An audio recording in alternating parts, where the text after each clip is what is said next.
오늘 이 추격자의 감독 나홍일 감독님을 소개해드리겠습니다. 안녕하세요, 나홍일입니다. 반갑습니다. 오늘 또 좋은 소식이 하나 있었죠.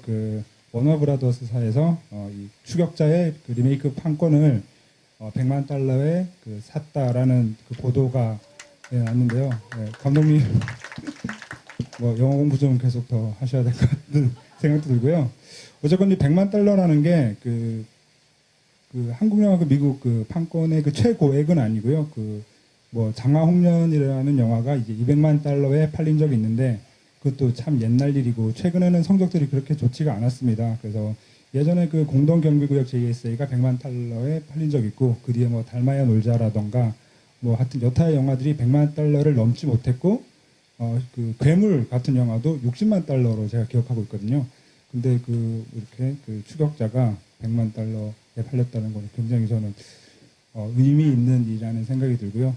추격자의 뭐 감독 혹은 김윤석과 하정우 씨 역할을 뭐 헐리우드에서 누가 했으면 좋겠다라고 생각하시는 게 있으신지? 일단 저희 영화가 팔려갔다는 얘기를 들으니까 슬프더라고요. 미국까지 팔려갔다는 얘기를 듣고 100만 불에 이런 얘기를 들으니까 슬펐습니다. 일단 뭐 저희 촬영하면서 뭐 김윤석 씨, 뭐 하정우 씨 이렇게 같이 셋업을 기다리면서 그런 얘기 한번 해봤던 적이 있었어요. 막 베니치오 델 토로인가? 이게 이름이 뭐죠? 맞나요? 네, 그 사람 얘기도 나왔었고 뭐 생각해본 적이 없는데 그런 정도 이름 나왔던 것 같아요. 뭐 오늘 그 기사 보고 누가 됐으면 좋겠다 이런 생각해본 적 없어요. 죄송합니다. 김윤석 씨가 가시면 어떨까요? 하정우 씨랑. 사실 하정우 씨 같은 경우에는 뭐 두 번째 사랑이라던가 뭐 이런 작품을 통해서 영화 연기를 하신 적도 있으니까 뭐 게다가 또 미국에는 또 다인종 사회니까 뭐 하정우 씨가 그대로 해도 뭐 저도 이상할 것 같진 않고요. 아무튼 뭐 그렇게 생각하셨다니 저도 베네치오 델 토로는 참 어울리는 선택이라는 생각을 합니다. 제가 또 질문 드리고 싶은 건요. 이 영화가 거의 실시간으로 진행이 되잖아요. 실시간으로 진행이 되기 때문에 제일 처음에 1차 완성했던 완성본의 시간과 이 영화가 한 2시간 정도 되는데 어느 정도 차이가 있는지 제일 처음 완성했던 것하고 그게 좀 궁금하더라고요. 별 차이 없습니다. 이 수정을 하는데 시나리오를 제작사에 드렸을 때를 처음이라고 보고 그래서 계약을 맺고 같이 수정을 해나간 시간이 한 1년 반 정도 됐던 것 같은데 뭐 그런 부분에서는 뭐 거의 차이가 없다고 보면 되겠습니다. 객석으로부터 저희가 질문을 받도록 하겠습니다. 시나리오를 한 30번 정도 고치셨다고 기사를 본 것 같아요. 제작 기간이 상당히 길었다는 걸로 알고 있는데 그 중간에 만들기 전까지 촬영에 들어가기 전까지 위기 같은 건 없었나요? 어떤 점이 감독님으로 하여금 그 긴 제작 시간 동안 버티게끔 해줬는지. 계약을 한 상태였기 때문에요. 안 버티면은 뭐 토해내야 됐죠. 뭐 계약금 토해내야 됐는데 토하기도 싫었고 뭐 그냥 자연스럽게 그렇게 하게 되던데요. 보통 이제 영화의 주제를 통해서 뭐 나타내시거나 혹은 이제 캐릭터의 자기의 생각이나 자기가 하고 싶은 일 같은 거를 투영을 해서 화면으로 이렇게 담아내시는 경우가 한 번씩 있다고 생각을 하는데 감독님 이 추격자 캐릭터가 상당히 강하고 좀 극단적이잖아요. 사람을 죽이고 뭐 욕하고 때려 부수고 뭐 이러는데 혹시 감독님의 그런 본성이 그런 게 있는지 지금 감독님은 자신이 생각하기에 어떤 분이신지. 실제로 영화 보시면요, 야, 저와 같다, 비슷하다라는 느낌을 많이 받는데요. 제가 평소에 하던 말투나, 뭐, 친구들이랑 하는 얘기들, 뭐, 이런 느낌하고 비슷하다는 얘기들을 많이 하시더라고요. 네가 쓴 거 맞구나. 이런 말씀들 좀 하시고, 그래요. 그렇게 여기서 말해도 되나요? 그렇게 뭐, 편안하게 얘기를 해도 될까요, 그럼? 네, 그럼요. 감독님이 3편 단편 하시고 처음 장편 하신 건데 영화 하실 때 그런 체력적인 면 말고 어떤 게 좀 많이 차이가 나는지 연출자로서 궁금한, 연출자의 입장에서 어떤 게 이 정도 차이가 났다 이런 게 궁금하고요. 그리고 많이 질문 받으셨을 텐데 왜 미진이를 죽여야만 했는지 그게 궁금하고. 단편 같은 경우는 이랬던 것 같아요. 제가 생각하고자 하는 것, 그것을 짧은 시간에 작업 속에서 표현해내는 일이었어요. 그래서 어떤 함께 그 작업을 해 나가는 사람들과의 그런 호흡이나 이런 것들이 그렇게 중요하다고 느껴지지 않았어요. 당시엔. 장편도 그렇게 일을 하면 되지 않을까라고 생각을 했는데요. 5개월 동안 매일같이 마주치다 보니까 뭐 프리 프로덕션 기간까지 합하면 뭐 거의 1년 가까이를 매일같이 마주쳐야 됐다라는 거죠. 우리가 무언가를 함께 만들어가는 건 너무나 당연한 일이었는데 그 일을 하기 이전에 그 사람과 저 간의 그 인간적인 어떤 그런 좋은 관계들이 형성이 돼 있어야 만 하는 것이구나, 이 작업을 하기 위해선. 이런 생각을 많이 했어요. 그래서 차이가 있다면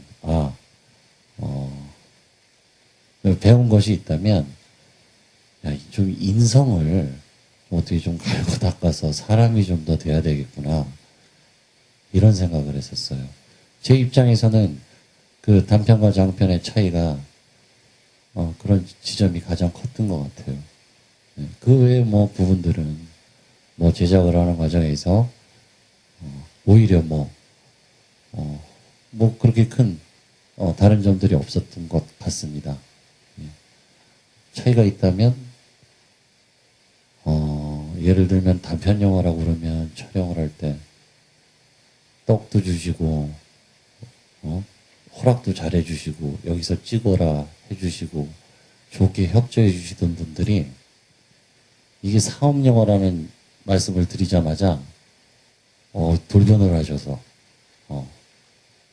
협조도 잘 안 해주시고 많은 것들 요구하시고 이러한 차이를 또 느끼기도 했었어요. 예. 여하튼 사람이 돼야 좋은 영화를 만들 수 있을 것 같다라는 그런 생각을 했습니다. 그 두 번째 질문이 뭐였죠? 미진이는 처음부터 죽여야겠다고 생각을 했어요. 뭐 시나리오를 저희 영화가 195씬이거든요. 근데 그 여자가 살해되는 이 순간이 대략 한 170씬 정도라고 얘기했을 때 우리가 1씬부터 시나리오를 꼭 써나가지만은 않습니다.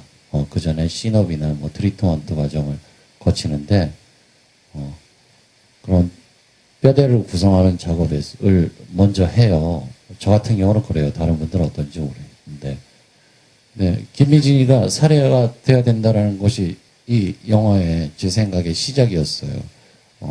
저희 인터뷰에서도 말씀을 드린 적이 있었는데, 한 밀실 안에 갇힌 누군가의 상상과 막 기대와 이러한 그들의 입장들이 이 영화를 처음 해야겠다라고 생각한 시작이었거든요. 예. 그래서 그 여자의 죽음, 그런 여자, 밝은 대낮에 평화로운 주택가 한복판에서 한 여자가 살해를 당하게 된 이야기, 그런 이야기들을 만들어 보고 싶다, 이렇게 생각을 했어요. 그래서 그 부분은 처음부터 그러했습니다. 예. 죄송합니다. 지영민 캐릭터를 영화에서 계속 살인자의 얼굴이 부각되는 그런 모습들을 견디기 힘들어하시는 분들이 있었던 것 같아요. 그래서 이 시나리오를 작업을 하시면서 개인적으로 그 감독님의 시선, 살인자를 바라보는 감독님의 시선이 어떤 거였는지, 그리고 그것을 어떻게 표현하시고 싶어 하는지 그게 궁금하고요. 그리고 또 하나는 현실에서도 물론 마찬가지겠지만 아무래도 폭력이라는 거에 있어서는 남자보다 여자가 더 그 피해를 많이 보잖아요. 당연한 거일 수도 있겠는데 그 영화 처음에서도 그 여자가 죽으러 가는데도 차가 막히는데 상당히 공을 들여가면서 나름대로 힘이 들 정도 이렇게 좀 지루해 보일 정도로 힘들게 자기가 죽으러 가는 모습도 그렇고 개미 슈퍼 그 슈퍼 아줌마 뭐 할아버지가 앉아 있었을 수도 있었는데 이 슈퍼의 주인도 이제 여자였고 많은 부분 영화에서 여자들이 이렇게 희생을 당하는데 그런 여성 관객들이 이 영화를 보고 감당해야 될 공포심이나 힘겨움 같은 거에 대해서 영화를 만드시면서 얼마나 그 생각을 하셨는지 염두에 두셨는지 그게 궁금합니다. 예. 그 주영민이라는 캐릭터에 대해서 어떤 생각을 갖고 이 영화를 이 캐릭터를 만들어내고자 했는가? 이 영화 보시면 어느 정도 아실 테고 그러했던 것 같아요. 제 생각이 뭐 그런 이들에 대한 제 생각이 어떠하냐면 저는 뭐 이해 잘 안 되더라고요. 예. 알고 싶지도 않고 그들의 죄만이 보이고 제 개인은 그런 것 같아요. 그리고 두 번째 질문 뭐였죠? 많은 염두에 두고 있었습니다. 예. 많이 염두에 뒀었어요. 그게 이 영화 하고 싶은 말인데요. 예. 감사합니다. 그러니까 저도 아까 말씀해주신 질문 중에 그 두 번째 질문 같은 경우는 어쨌건 그 여자 캐릭터들이 많이 죽어나가는 상황이 많이 벌어지잖아요. 아까 말씀하신 것처럼 그 개미 슈퍼의 주인이 뭐 할아버지 수도 있는 거고 그런 점에서 저는 저 역시도 뭐 감독님과 비슷하게 그 오히려 폭력에 무방비로 노출되어 있는 사람이 우리 사회에 여자들이 더 많은 거 아닌가라는 식으로 그냥 그대로 저도 이해를 했던 것 같습니다. 예, 그런 점을 말씀하신 것 같고요. 혹시 그 김윤석 씨와 하정우 씨를 염두에 두고 쓰신 건지 내지는 또 쓰시고 나서 이 배우들을 해야 되겠다고 가장 먼저 뭐 1순위의 배우였는지 그게 좀 궁금했고요.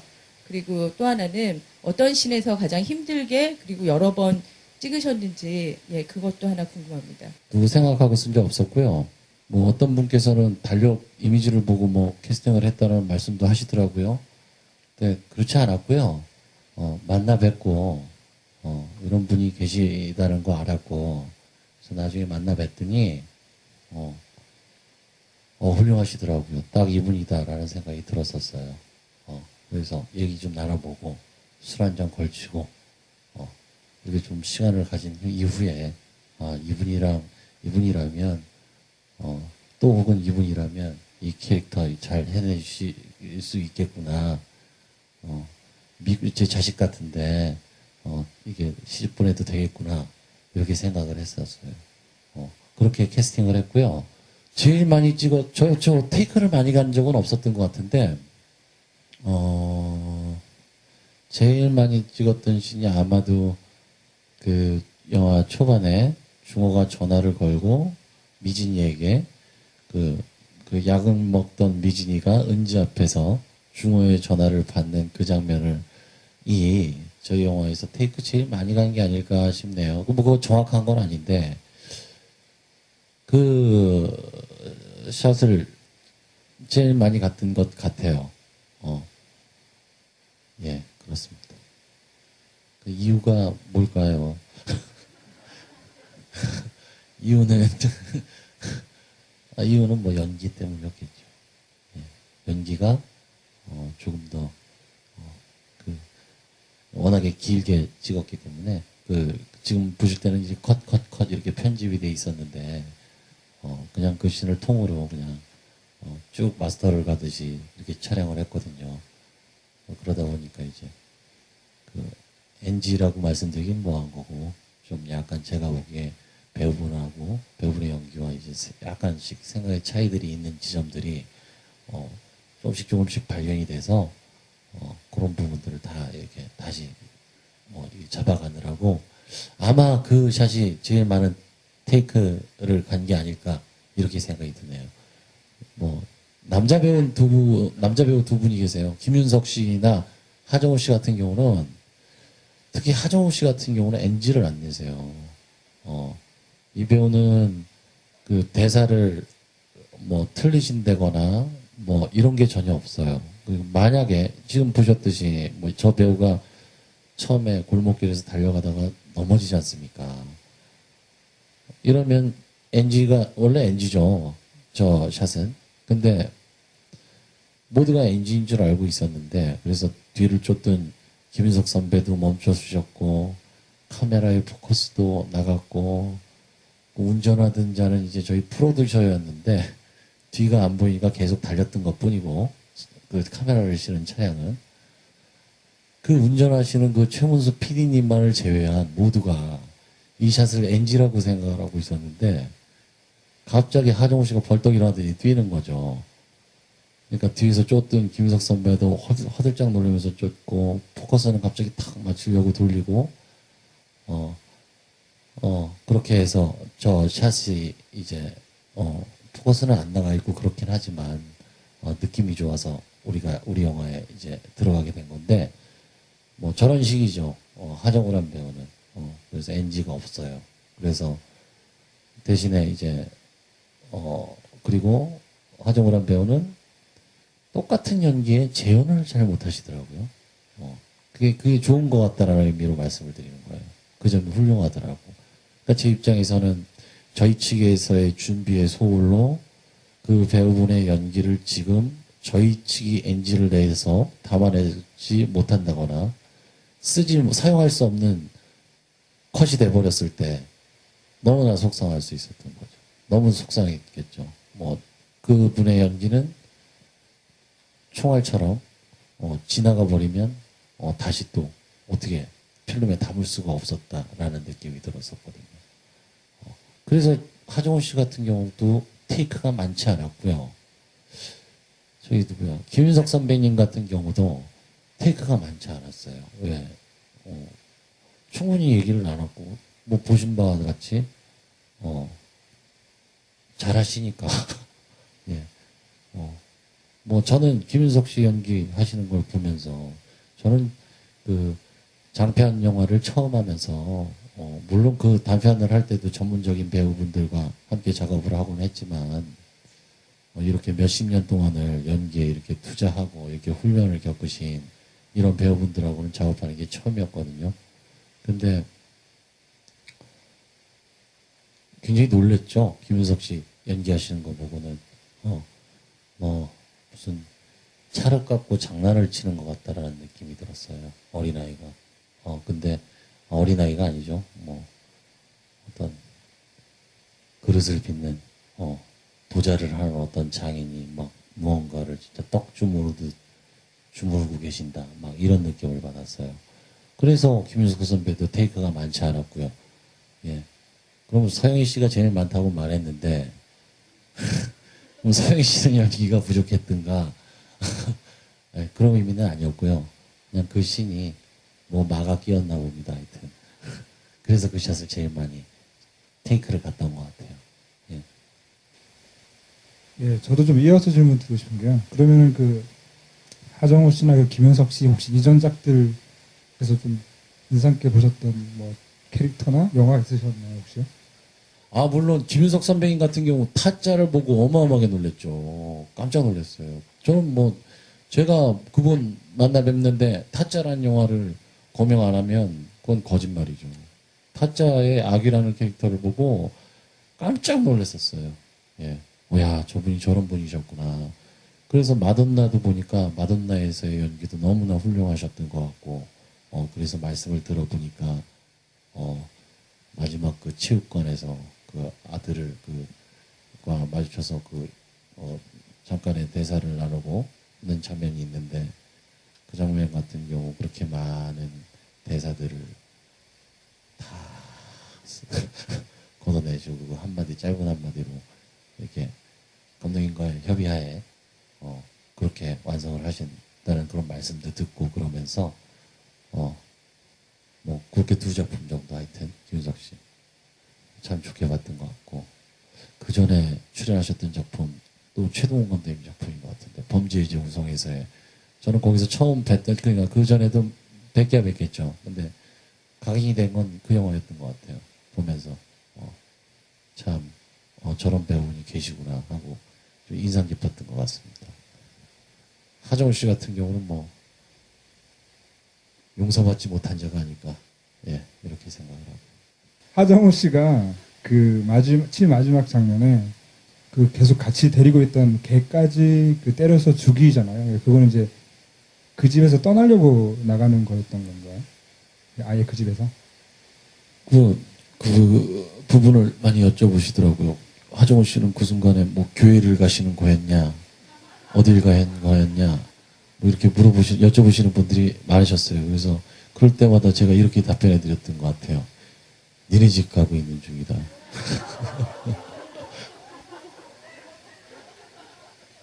니네 집 가려고 짐 싸갖고 너 찾아가고 있는 중이다라는 그런 얘기들 했었습니다.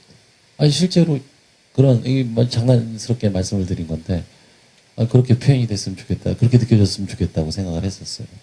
지금 감독이 되셔서 여기까지 온 사람으로서 후배들한테 하고 싶은 말 있다면 한 가지만 부탁드리고요.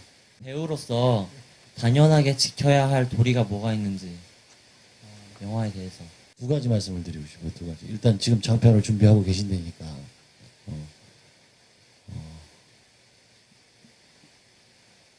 처음 하시는 일이잖아요. 그러니까 걱정이 많이 되잖아요. 불안하고. 그 불안함을 키우세요. 저는 그랬던 것 같아요. 그 불안함을 계속 키웠던 것 같습니다. 그러다 보니까 정말 많은 생각을 하고 시뮬레이션을 할 수 있었던 것 같아요. 뭐 그것 하나였던 것 같고 그 말씀드리고 싶고 뭐 이제 그 상업영화 감독 뭐 이런 우리 소위 입봉이라고 얘기하는 입봉을 준비하시는 그 연출자분들께 드리고 싶은 말씀은 굉장히 힘드시겠지만 분명히 끝이 있더라. 진짜 너무나 암담한데 언젠가는 끝나더라. 이런 말씀 드리고 싶네요. 뭐 답이 되셨나요?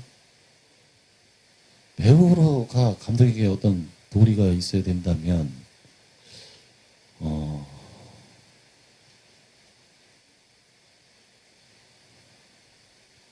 그거 참 모르겠네. 뭐가 있을까요? 배우가 감독에게 어떤 도리 가장 저는 이렇게 말씀드리면 되겠구나. 저는 처음 하잖아요. 그렇죠? 장편 영화를 처음 했기 때문에 저희 배우분들에게 제가 단편 영화를 보여드린 것 갖고는 만족을 시킬 수가 없었죠. 그러면 저를 아시느냐? 저를 잘 모르죠. 처음 만나는데. 제가 계속 드렸던 말씀은 나를 신뢰해달라. 어떤 경우가 있어도 나를 믿어달라. 저를 믿어주십시오. 이런 말씀들이었던 것 같아요. 사기꾼 아닙니까? 그런 말씀을 제일 많이 드렸던 것 같아요. 저희 배우분들은 실제로 또 저를 믿어주셨고. 그 엄중어라는 인물이 그 마지막에는 미진이를 이렇게 막 그 슈퍼에서 찾고 그리고 또 미진이의 그 음성 메모를 듣고 하는데 과연 그 엄중어가 계속 그 영화의 처음부터 쓰레기였는지 아니면은 영화를 거치면서 그 하룻밤에 그 추적에 의해서 아니면 그 쓰레기에서 선한 인간이 되는지 그 부분에 대해서 어떻게 인물을 생각하시는지 하나 여쭤보고 싶고요. 그리고 또 하나 있는데 저 신의 20일에 제가 응모할 때 올렸던 약간은 좀 가벼운 질문인데요. 그 비리 형사라는 것을 생각해가지고 저는 강철중, 그 공공의 적이 강철중이 떠올랐습니다. 그래가지고 그 공공의 적이라는 말 자체가 어떻게 보면 지금 고유명사처럼 유행어처럼 되지 않았습니까? 근데 어떤 잡지에 보니까 그 4885 너지 그거 자체가 어떻게 보면 유행어가 되지 않을까 하면서 이렇게 추측해보는 분도 있더라고요. 그러니까 어떤 대사가 가장 좋으셨는지 그리고 만약에 유행어가 됐으면 하는 대사가 있으시다면 한번 말씀해 주셨으면 감사하겠습니다. 그 부분 김윤석 선배님하고 길게 난 얘기하지 않았던 것 같아요. 아주 짧게 얘기한 부분이었던 것 같아요. 첫 번째 질문에 대한 하룻밤 사이에 사람이 뭐 바뀌어봤자 얼마나 바뀌겠어요. 라는 뭐 이런 얘기로 그냥 쉽게 저희는 그 부분에 대한 뭐 이견 전혀 없이 얘기를 정리할 수 있었던 것 같아요. 그 캐릭터의 변화에 대해서만큼은. 뭐 저는 그 친구가 그 전에 어떻게 살았었다 뭐 대략은 짐작하지만 뭐 강철중처럼 살았을 수도 있고 뭐 어떤 비리를 저질렀겠죠. 여하튼 그렇게 그 30여 년을 살아온 그 사람의 하루가 하루 동안에 뭐 크게 변하리라 생각하지 않았어요. 내일 이 영화가 끝나고 영화상에선 뭐 영화가 끝난 이후에 이 친구가 어떻게 살아갈지는 저도 모르겠습니다만은 갑자기 뭐 사회봉사를 하기 시작하면서 뭐 이렇게 막 살아가지는 않을 것 같아요. 예, 뭐 서서히 변해가선 변해가겠죠.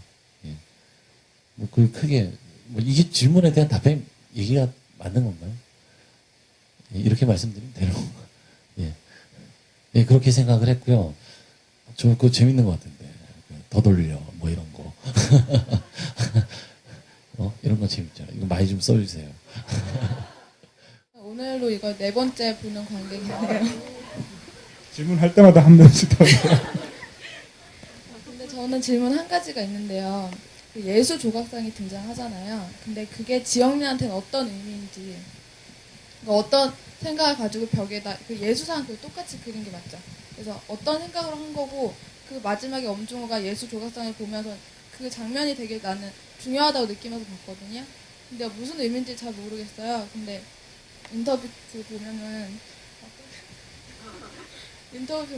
관객의 상상력에 맡기겠다 이런 말씀을 하시는데 저는 그 감독님의 생각이 되게 궁금하거든요. 어떤 것을 이 시나리오상에서 어떻게 가야겠다라고 생각하는 그 결정해야 되는 경우들이 있죠. 근데 저 같은 경우는 그것이 한 가지가 아닐 때가 굉장히 많아요. 그리고 또 그렇게 여러 가지 것이 하나의 그런 어떤 다의적인 그런 상황들을 굉장히 즐겨요. 그런 것에 대한 그 상황을 만들어내는 걸 좋아하고 보시는 분에 따라 뭐 여러 가지로 이렇게 보여줄 수 있는 느껴질 수 있는 그런 상황들을 이렇게 배치해 놓는 걸 재밌어 하고는 있는데 능력이 좀 부족한지라 딱 요 정도인 것 같아요. 지금은 하여튼 예. 제 생각은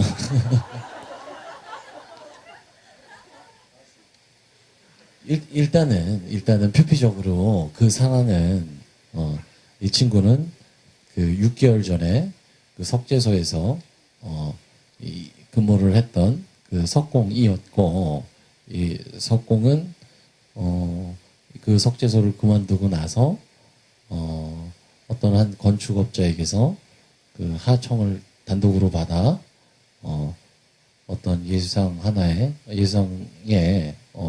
조각을 그 오더를 받았고 그래서 그것에 대한 설계 혹은 디자인, 스케치 이런 개념의 그런 그림들을 그 집안에 그린 것이었고 또 그것의 결과로 그것이 어떤 교회에 걸려 있더라. 이러한 점이고요. 그 안으로 들어가서 생각해 볼 수 있는 지점들은 뭐 여러 가지 있겠죠. 예.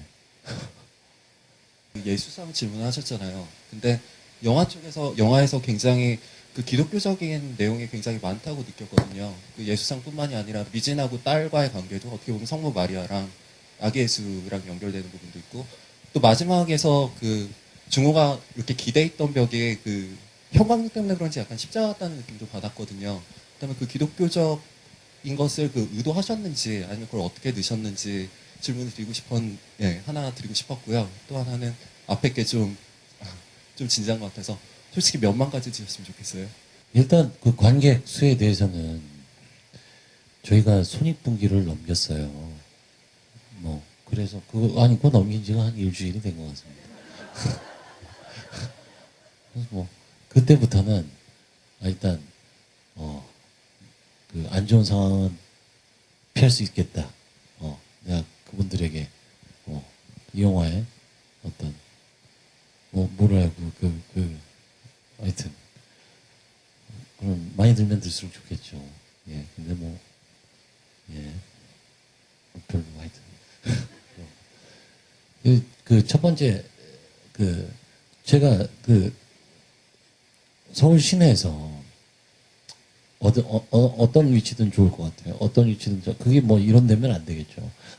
실외일 경우에 시야가 이게 트인 곳일 경우에 서울 시내 어딘가에서 서서 밤이란 설정하에 붉은색 십자가를 볼 수 없는 공간이 존재하는가? 아닌 것 같았어요. 어디서든 우리는 그 십자가를 발견을 할 수 있을 것이고, 그리고 이 영화는 어떤 특정 블럭을 이 주 무대인데, 이 무대에 실제로 그렇다고 생각을 했어요. 그렇게 많은 교회들, 그렇게 많은 분들이 믿으시는 그 종교, 어떤 서울 시내의 어느 주택가이든 과거와는 달리 모두가 다른 어떤 생활을 하고 계시고, 그 같은 블럭에 거주하고 계시는 그 분들을 연결시켜 줄 수 있는 고리는 아마도 그런 교회나 이런 공간이 아닐까라고 생각해서, 일단 그것은 그런 대표적인 그래서 생각을 했던 것이고요.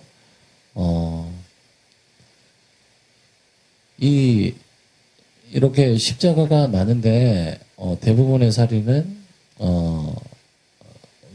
주택가에서 발생을 하죠.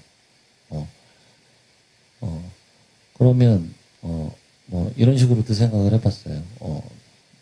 대부분의 모든 살인은 십자가 밑에서 일어나더라. 이렇게까지 막 말해도 되는지 모르겠는데, 그래서 십자가라는 것은 특정한 종교의 상징물 아닙니까?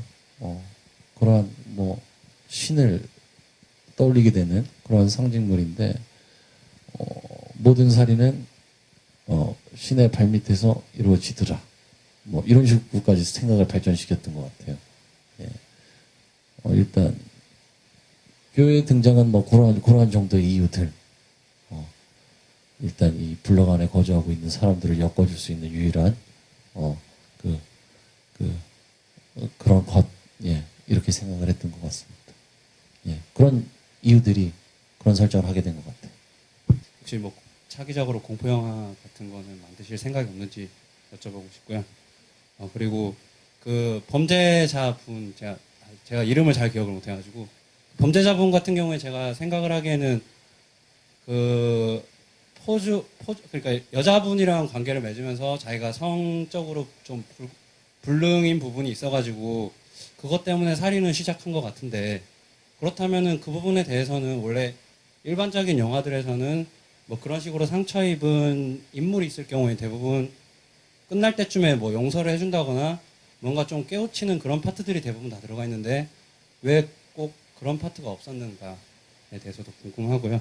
그리고 아까 역시 범죄자 역할을 하셨던 그분이 아까 넘어지셨던 장면이 어떻게 보면 애드립인 건데, 그런 식으로 연기자분들이 원래 적혀있던 시나리오가 아니라 애드립을 쳐서 영화에 올라온 장면이 또 있는지, 그렇게 세 개를 여쭤보고 싶습니다.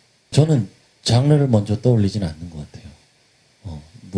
그 준비를 하는 과정에서 어떤 장르를 해야겠다 이렇게 접근하지는 않는 것 같아요. 네, 이제 하고자 하는 이야기와 그래서 만들어진 이야기일 것 같은 것들이 어떤 장르가 가장 적합하겠다 해서 나중에 먼저 생각을 하는 편이거든요. 그래서 할 수도 있을 것 같고, 근데 이후에 일어날 일인 것 같아서 잘 모르겠다는 말씀드리고 싶어요. 그리고 두 번째가 동기가 없죠. 동기가 없었어요. 일단 그래서 마지막에 이러한 장르의 영화들이 그 대다수 그러하듯 그 이들의 뭐 어떤 사유나 뭐 이런 것들이 영화에 등장을 하지 않죠. 그런 플래시백이 없어요. 이 영화엔 눈물도 없고 그들의 그 많이 말씀을 드렸는데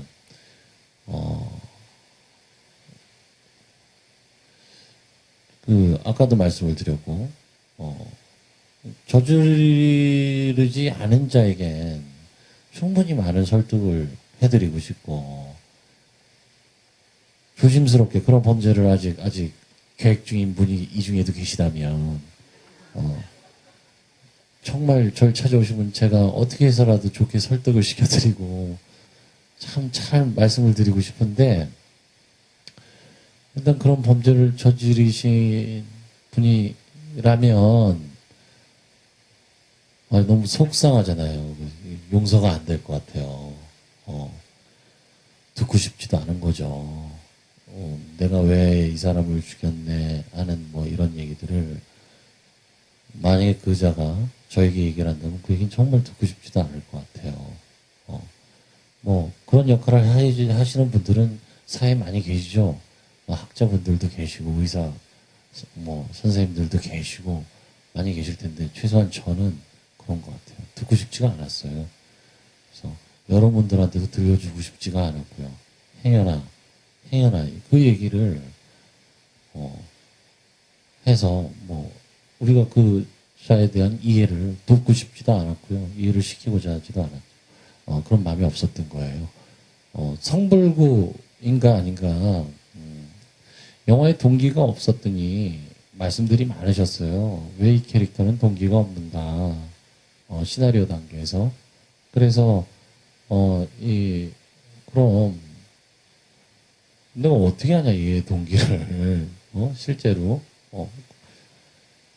저는 이해가 안 가고 납득이 안 되고 그래서 그리고 아무리 생각을 해봐도 그 동기를 모르겠더라고요. 그리고 만약에 제가 그들의 흉내를 내면서 시나리오를 쓰면서 밤늦은 길 골목길을 누군가를 쫓아 이렇게 걸어가 본 적도 있고 이래 보면서 느꼈던 계속 가까이 가려고 했던 그런 경험 중에서 제가 느꼈던 찰나 이런 건가? 라고 느꼈던 그런 감정들이 그게 원인인가? 그게 제가 생각하기엔 가장 근접한 그들의 동기일 수 있겠다라고 느끼긴 했는데 그것이 진짜 동기라면 표현할 수 없는 동기인 것 같았고요. 표현될 수 없는 그 즉흥적인 그런 동기였기 때문에 뭐 할 말이 없었고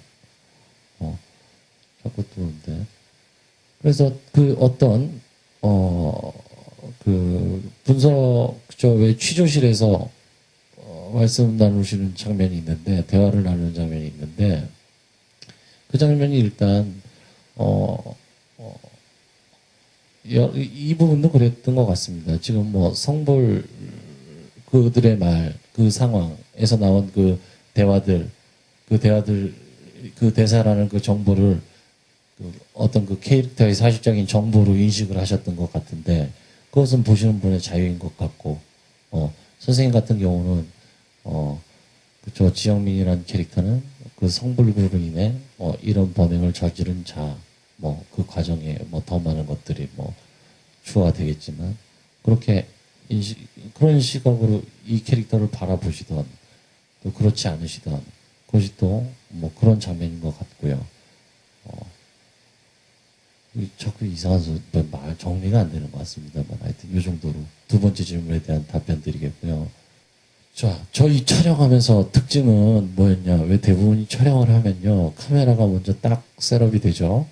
그러면 이런 말 쓰시면 안 된다고 그러는데 가이다마라고 얘기하는 대역이 등장을 합니다. 그럼 이제 카메라, 인물, 라이팅을 때리죠. 때린다는 표현해도 안 되겠지. 이게 라이팅을 해요.